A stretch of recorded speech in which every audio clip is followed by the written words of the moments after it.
मराठी भाषा आणि महाराष्ट्र याच्या संदर्भातला एक न सुटलेला प्रश्न आहे तो सीमा प्रश्न. बेळगाव, कारवार, निपाणी म्हणजे तो जो सगळा भाग आहे तर तो महाराष्ट्रात आला नाही हे संयुक्त महाराष्ट्रातलं एक काय म्हणता येईल की राहिलेली बाब आहे असं महाराष्ट्रातले सगळे लोक म्हणतात, मानतात, राजकारणी जाहीरपणे बोलतात.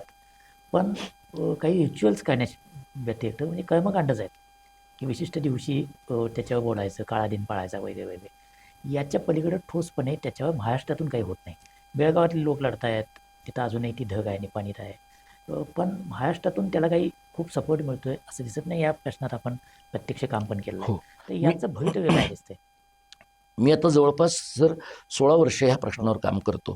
शासनाचा मी विशेष कार्य अधिकारी होतो आणि त्यावेळेला मी महाराष्ट्र कर्नाटक सीमा प्रश्न संघर्ष आणि संकल्प हे पुस्तक संपादित केलं.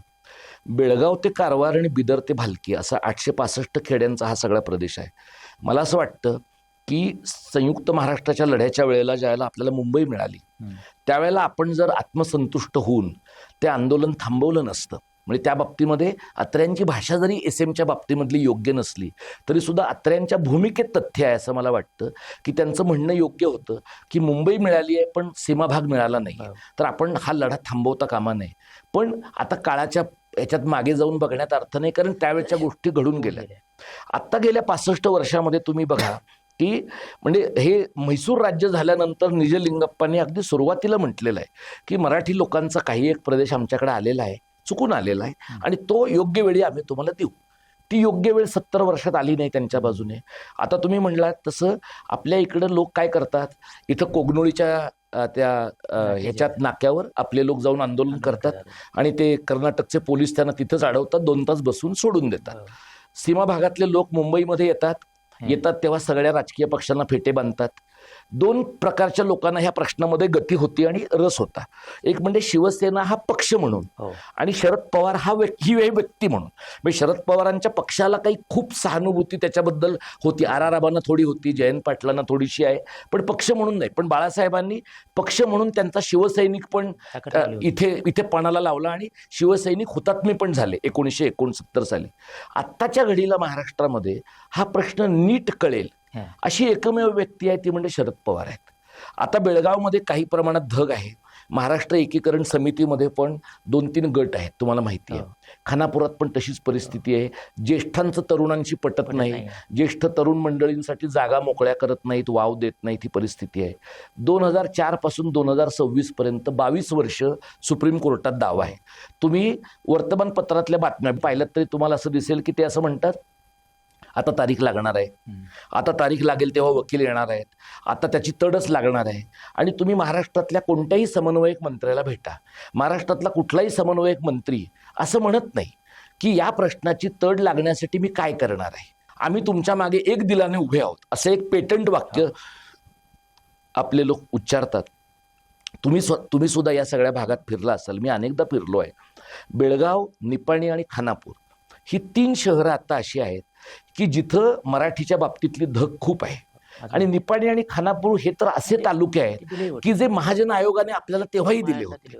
म्हणजे महाजन आयोग स्वीकारणं ही आपली एक, म्हणजे तो त्याची नियुक्ती एका माणसाच्या आयोगाची स्वीकारणं ही एक चूक केली आपण आणि त्यानंतर कर्नाटक तेवढंच धरून बसलेलं आहे. पण तुम्ही जर खाली सुपा, हल्याळ, जोयडा, रामनगर आणि कारवारच्या भागात गेलात तर कर्नाटकाने एका पातळीवर भाषिक वंशविच्छेदाची गोष्ट केलेली आहे. शाळा बंद पाडल्या, वाचनालय बंद पाडली, मराठी सांस्कृतिक संस्था बंद पाडल्या. अगदी आत्तापर्यंत आपल्याकडची माणसं साहित्य संमेलनांना जात होती, तर साहित्य संमेलनात जाणाऱ्या माणसांना सुद्धा ह्यांनी अडवायला सुरुवात केली आणि साहित्य संमेलनांमध्ये जाणाऱ्या माणसांनी सीमा प्रश्नाबद्दल काही बोलायचं नाही, फक्त साहित्याबद्दल चर्चा करायची असं सांगायला त्यांनी सुरुवात केली. जी धग थोडी तरी आपल्याला इकडे दिसते याचं एक कारण कोल्हापूर आणि सांगलीतले आपलं जे जनमत आहे ह्या बाजूचं, त्यांनी तिकडच्या बाजूच्या लोकांची काही वेळेला पाठराखण केली आहे. तुम्ही तिकडं मराठवाड्यात जाऊन बघा, मराठवाड्यामध्ये नांदेड, लातूर आणि या भागामधले जे आपले मराठवाड्यातले पुढारी आहेत महाराष्ट्रातले, यांना बिदर आणि त्या भागातल्या लोकांची काही पडलेलीच नाही. म्हणजे बिदर, भालकी, औरादच्या भागामध्ये अक्षरशः तिथला संघर्ष कर्नाटकला कमीत कमी प्रयत्नात चिरडून टाकता आलेला आहे. ही जी परिस्थिती आहे ना, आता 3री-4थी पिढी आहे. तर काल मी एका व्याख्यानानंतर मला एका शिवसैनिकाने प्रश्न असा विचारला की तरुण पिढीमध्ये आम्हाला याबद्दलची धग कमी दिसते, असं काय आहे? मी त्यांना म्हटलं, तुम्ही काय वेगळं अपेक्षित धरता? चौथ्या पिढीमध्ये लोक आहेत, लोकांनी साराबंदीपासून सगळे केलं. अनेक आंदोलनं केली. 1 जून त्यासाठी आपण साजरा करतो, 1 नोव्हेंबर करतो, 17 जानेवारीचा दिवस असतो. या सगळ्यांचं तुम्ही आता जाऊन बघा, तुम्ही जर ते नीट पाहिलं तर त्या सगळ्याला एका उपचाराचं रूप आलेलं आहे. आणि त्यामुळे आता आपले लोक कोंडीत सापडलेले आहेत. ती कोंडी काय आहे? तर दिल्लीपासून गल्लीपर्यंत भाजपचं सरकार आहे. त्यांना सीमा प्रश्न सुटला पाहिजे असं कधी वाटेल? जर कर्नाटकातलं काँग्रेसचं सरकार नेस्तनाबूत करून आपल्याला फायदा होणार आहे याची त्यांना पक्की खात्री पटली तरच. म्हणजे जेव्हा दिल्ली ते गल्ली एका पक्षाचं सरकार आहे तेव्हाच हा प्रश्न सुटण्याची अधिक शक्यता होती. काँग्रेसनं ती मोठी संधी गमावली. म्हणजे मला वाटतं वीरप्पा मोईली आणि शरद पवार यांच्यात झालेल्या चर्चेनुसार तो प्रश्न सुटला असता, पण सीमा भागातल्या काही मंडळींच्या नाकर्तेपणामुळे तो सुटला नाही त्यावेळेला. हा आत्ता जो प्रश्न आहे, आत्ता एक तर महाराष्ट्र एकीकरण समितीने आणि महाराष्ट्र सरकारने आग्रह असा धरला पाहिजे की सर्वोच्च न्यायालयातला दावा जर राम मंदिराचा 4 महिन्यामध्ये निकाली लागू शकतो तर सीमा प्रश्नाचा का नाही लागू शकत? जे काही आहे, तुम्हाला जे काही सर्वोच्च न्यायालय कसं ऑपरेट करतं आपल्याला माहिती आहे, पण ते सगळं मान्य करून आपण आता याला भेट, त्याला भेट, याला निवेदनं दे, त्याला हे सांग, याच्यापेक्षा जर सर्वोच्च न्यायालयामधल्या लढ्याची 4 महिन्यात 6 महिन्यात तड लागणं हा तरी एक मार्ग आहे, किंवा एखाद्या चमत्काराप्रमाणे या लढ्याने पुन्हा उसळण घेणं. पण या लढ्याने पुन्हा उसळण घेण्यासाठी समाजाला एवढा त्याग करावा लागणार आहे की जगण्याच्या एकूण संघर्षाच्या प्रक्रियेमध्ये माणसं आता ते करतील का हे मला माहिती नाही. आणि त्यामुळे सर्वोच्च न्यायालयातल्या दाव्यात तड लावून घेणं आणि राज्य पुनर्रचनेचा हा अपुरा अजेंडा आहे. म्हणजे आपण काही नवं मागत नाही. म्हणजे राज्य पुनर्रचनेमधली सर्वात गंभीर चूक ही आहे, आणि गोविंद वल्लभ पंतांनी संसदेत असं म्हटलेलं आहे महाराष्ट्राच्या खासदारांना की हे राहून गेलंय, पण आधी आपण मोठे प्रश्न सोडवू, नंतर हे सोडवूया. पण ते मोठे प्रश्न संपल्यानंतर त्यांना सवडच मिळाली नाही हे सगळं बघायला.